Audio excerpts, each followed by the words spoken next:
What's the most fucked up thing you saw at a sleepover? Story 1. Sleepover in friend's basement with 4 of us there. I think this was 4th grade. Sometime around midnight, the host friend's dad opened the door at the top of the basement stairs to ask if we wanted snacks. But right as the words started out of his mouth, he comes tumbling down the stairs and hit his head pretty hard. He didn't move for what felt like forever, and we heard from the top of the stairs some delirious yelling. My innocent self thought it was the host's mom, afraid because her husband just tripped and fell. My other friend later explained to me that no, the host mom was drunk off her and pushed the dad down the stairs. So yeah, I guess I witnessed a wife try to kill her husband. Story 2. My friend's older brother would get mad at her for small things. Went in his room, lost the TV remote, shut a door too loudly, and proceeded to beat the shit out of her, pull her hair and hold her down and punch her in the sides, literally throw her across the room. He was almost 10 years older than us and easily had 100 to 150 pounds on her. He would eventually tire from the beatings, leave the room, and she would go back to playing with me like nothing happened. I remember being so unbelievably shocked by it, but eventually became desensitized because of how normal it seemed to her and how unfazed she was by it. Reply 1. I was in the 4th grade when I slept over at a friend's house. It was me and 2 other girls. It was my first time sleeping over at someone else's house. I was always too scared to stay overnight anywhere, but her and I were close, and when I hung out at her house during the day, we always had a great time. Well, I'm not sure what happened, but we were eating popcorn and I spilled some kernels down my shirt. We all ran to the bathroom laughing and got the kernels out. Some ended up in the sink. When her older high school age brother found out, he proceeded to beat the out of her. Me and the other girls ran to her room and shut the door. All we heard was her screaming. I felt so guilty, I just wanted to disappear. She finally came into the room, red and covered in tears. We never talked about it again, and I didn't have another sleepover till high school. Story 3. When I was in elementary school, I got invited with my sister to a birthday party of one of her friends. Everything was going fine for most of the night, and then the catastrophe happened. Her mom came down to the basement and was very upset, but didn't explain why. She then had each of us line up on the stairs from the basement to the ground level of the house and brought us in one by one. I wasn't the first in line, but no one was telling us what happened once it was their turn. Finally, I was up, and her mom took me into the bathroom and showed me a trash can with poop in it. She was basically on the verge of tears, pointing to the trash can and asking me if it was my poop, but it wasn't. We never found out whose it was, or at least I wasn't told. We have joked that someone will finally come forward on their deathbed, but my sister and I have since lost contact with those girls, so we may never know. Reply 1. I did something similar when I was maybe 6 years old. Just a little bit of context. My dad worked late and my mom would go to bed early. This led to a quiet, dark, scary little house, which led to me and my twin brother sleeping in my mom's bed every night. One night I woke up, walked all the way around the bed to my mom's side, opened the top drawer of her nightstand, and just peed in it. She woke up so startled and confused, which kinda broke my trace. The weird thing, though, was the feeling of sleepwalking, like going along for the ride and just watching what your body is going to do. But you don't even realize you had no control until after you're awake. In fact, sleepwalking almost got me on a cruise ship if it was not for my girlfriend being a light sleeper. Story 4. Not really f***ed up, but I was terrified one night I slept over at my friend's house. I wake up in the middle of the night because I felt sick. However, my friend wasn't in his bed, and both clocks were broken and stuck at some random time, like 1:38 a.m. or something. I was convinced that time had frozen and everyone disappeared. I remember crying and being too scared to go downstairs to check the microwave clock. Eventually, I went into his parents' room and woke up his parents. My friend was sleeping in his parents' bed too. Reply 1. I remember I was once wishing for time to stop, and all of a sudden I felt really weird in my shins. And when I looked up, my mom wasn't moving and I got super scared. Obviously, time didn't stop as she moved a few moments later, and there was background sound that I didn't realize was there. Story 5. The kid had a pea jar in his closet. It was a gallon pickle jar. If he had to do it in the middle of the night, he had to use the jar. Once his mom put us, in his room for the night, we weren't allowed to leave his room until she came to get us the next morning. How did they make sure of that? The doorknob was turned around backward, so they could lock us in. Okay, the jar was for emergency use only and was emptied and washed in the morning if he used it. Probably rarely used it, since most kids that age can hold it all night. He was a bad kid and stayed in trouble. Pretty sure the lock thing was to send him to his room and make sure he stayed there. Story 6. My best friend at the time had a birthday sleepover. Group of 9-year-olds, myself included. He also happened to invite a kid that was often bullied at school. No one in our group had any problems with him, and we just played as kids did. When it came to sleeping downstairs after a fun birthday party, around 2 a.m., the bullied kid started crying quietly to not wake anyone up. I, for some reason, was awake and asked him why he was crying. He began saying that he can't stand getting bullied anymore and wanted to take his own life. For my 9-year-old self at the time, who had no concept of suicide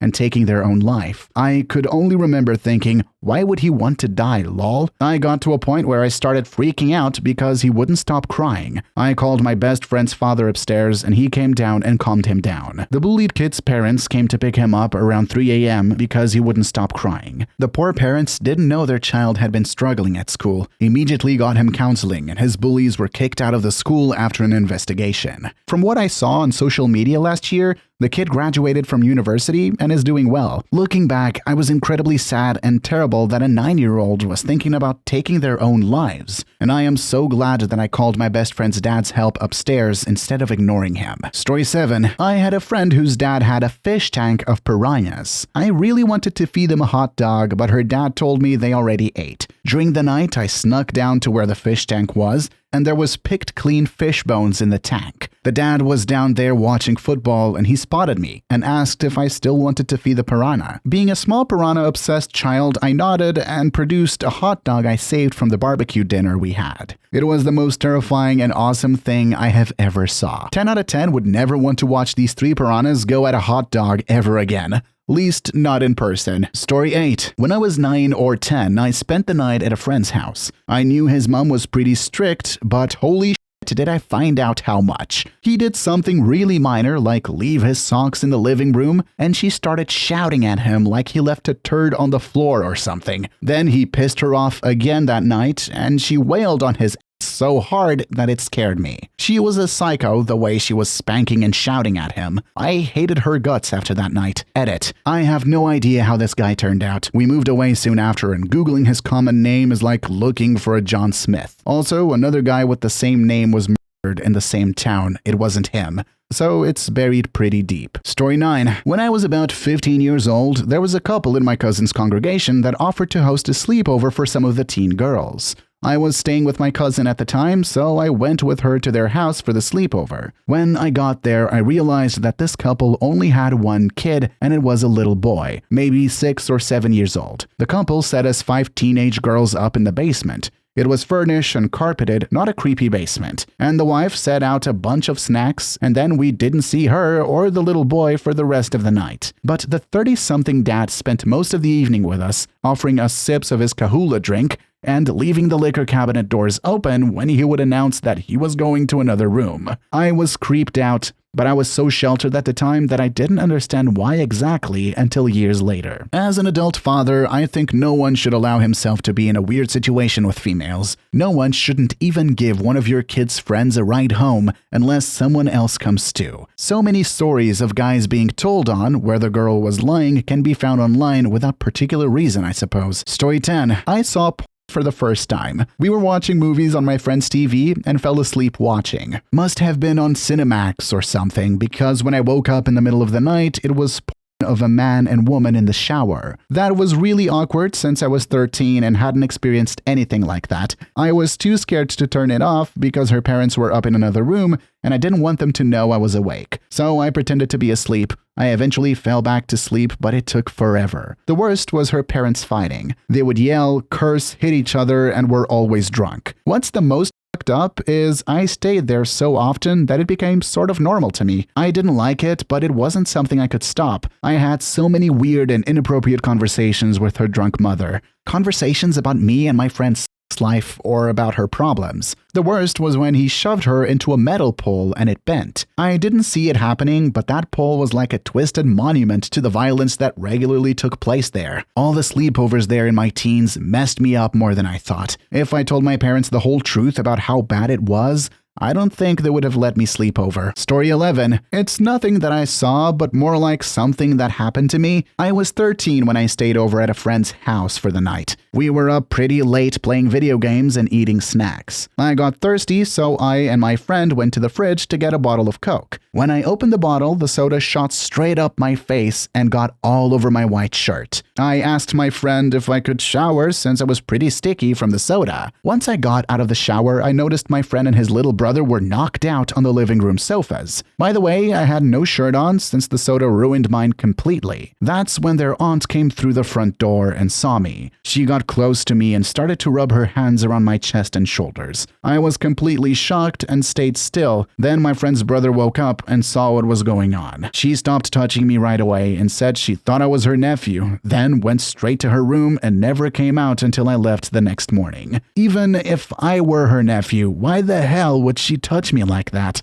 To this day, I wonder what would have happened if my friend's little brother hadn't woken up. Edit. The aunt moved away and my friend seems well adjusted and has a family of their own. I'm okay as well. That was the first and last sleepover at that place ever again. It can be stated that old people, especially above the 170 years or so, can behave weirdly towards kids. Who knows why is that the case? Maybe they have crazy fantasies or mental issues that make them behave inappropriately. However, we must take into account that they are usually bad with their senses and can think about someone as their own even if he or she isn't. Story 12. We had put up a tent in my buddy's backyard. There was a catwalk that his backyard had a gate to that went down between the houses and eventually came to a school field. It was late, we were chilling in the tent laughing and eating snacks when we heard voices coming down the path. There were shrubs along the fence line except for the gate area, so they couldn't see us, but we snuck out and hid in the bushes and were going to scare them when they walked past. But the closer they got, the older they sounded. One guy sounded really angry, so we decided to stay super quiet, let them pass, and go back to the tent. When they got past the house, the dude was pressuring the girl to give him a job right then and there. She didn't want to, but gave it after asking a couple of times. We had to sit there for like 10 minutes until he came and were terrified that if we made a sound, he would see us and kill us. We were probably around 12 years old. Scary stuff. Number 13. 5 of us at a friend's mom's house in high school, 17, 18 years old, woke up and there were 4 of us. One of the guys there was apparently in the mom's room the guy's mother. The worst part, apparently it wasn't a new thing. The mom had been picking off her son's friends and fucking them to make her ex-husband jealous. Edit. No, I did not get a turn, but then again, I didn't make a pass at her. I don't think he knew his mom was doing it. Everyone was pretty cautious to not spill the beans to him until after graduation. When he did find out, he was more disappointed in his mother than pissed at his friends. Seems like a really weird family dynamic. Story 14. My best friend was sleeping over when we were about 11 or 12 years old,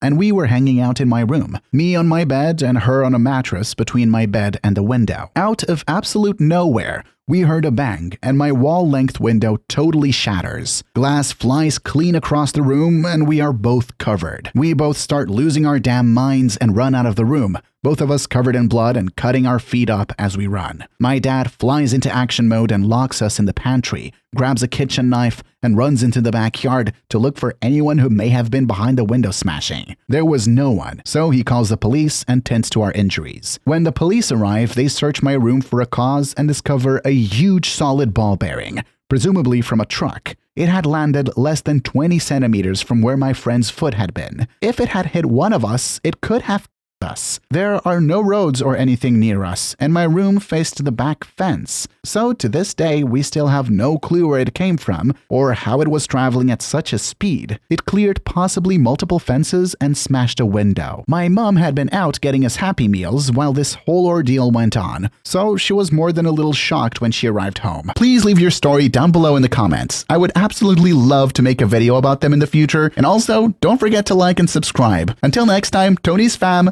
peace out.